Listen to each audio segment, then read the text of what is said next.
মোক মাত্ৰ 1 minute 17 second কথা ক'বলৈ দিলে।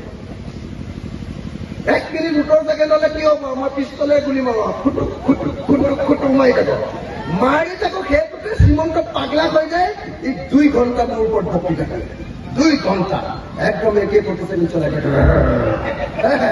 তাৰপিছত মই মাজে মাজে এটা দুটা মিছাইল মাৰি দিওঁ, ফিচকে এনেকে মাৰি দিওঁ, বুজিলে নাই? তাৰপিছত শ্ৰীমন্ত পাগলা হৈ জিতি বসু দিয়ে। দেখিছেনে নাই আপোনালোকে? দেখিছেনে নাই? বিধানসভাত হিমন্ত বিশ্ব শৰ্মাক সন্মুখত ৰাখি কেনেকে ধুনি পেলাও দেখিছেনে নাই? দেখিছেনে নাই? দেখিছেনে নাই? হিমন্ত বিশ্ব শৰ্মাই মই থাকিলে মানে তাৰ কলিজাখন এনেকুৱা এনেকুৱা কৰি থাকে। দেখিছেনে নাই?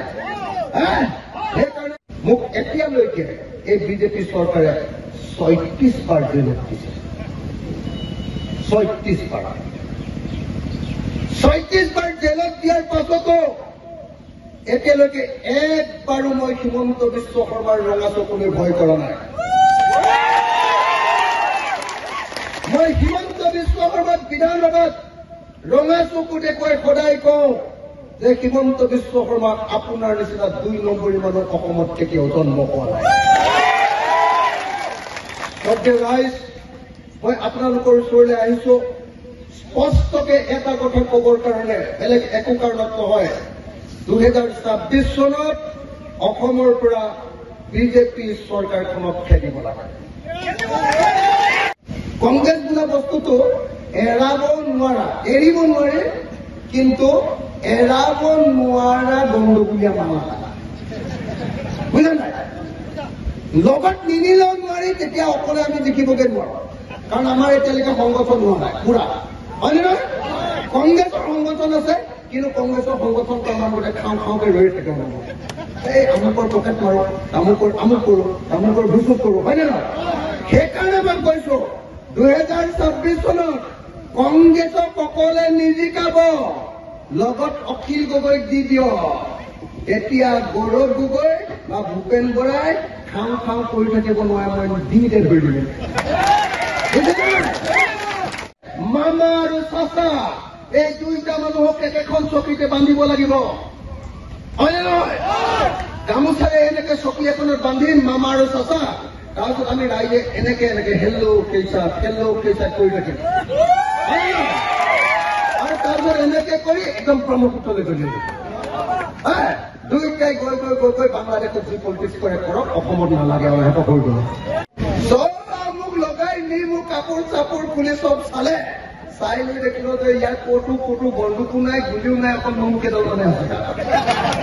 তাৰপিছত এৰি দিলে। কোৰ্টে ক'লে যে ইয়াতে দুখ চুখ নাই, ইয়াত যাবলৈ যে এইটো দুখীয়া মানুহ।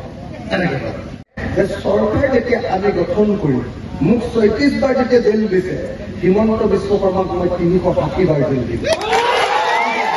380 বাৰ জেল দিম মই, 380 বাৰ। হিমন্ত বিশ্ব নাৰী নক্ষত্ৰ মই জানো ক'ত 2 নম্বৰী আছে। মোৰ সমান জনা মানুহ কোনো নাই। মই কান্দি চব বনাই 10টা ফাইল বনাই 10টা তাক থৈ দিছো, হিমন্তই ক'ত 2 নম্বৰ কৰি দিছো। বুজিছেনে নাই?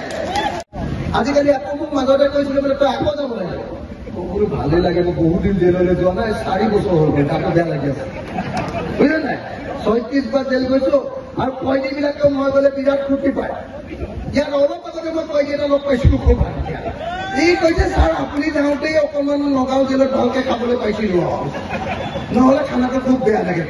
মই গ'লে কয়দীবিলাকে খুব ভাল পায়, মোক আহে ৰ'দত ৰখাই, তাৰপিছত একদম পুৰা গাত মালিচ দি থাকে। মই বুলি কৈ সাধু কথা বনাই থাকে, সিহঁতে মোক তেল মালিচ কৰি থাকে, বুজিলে নাই?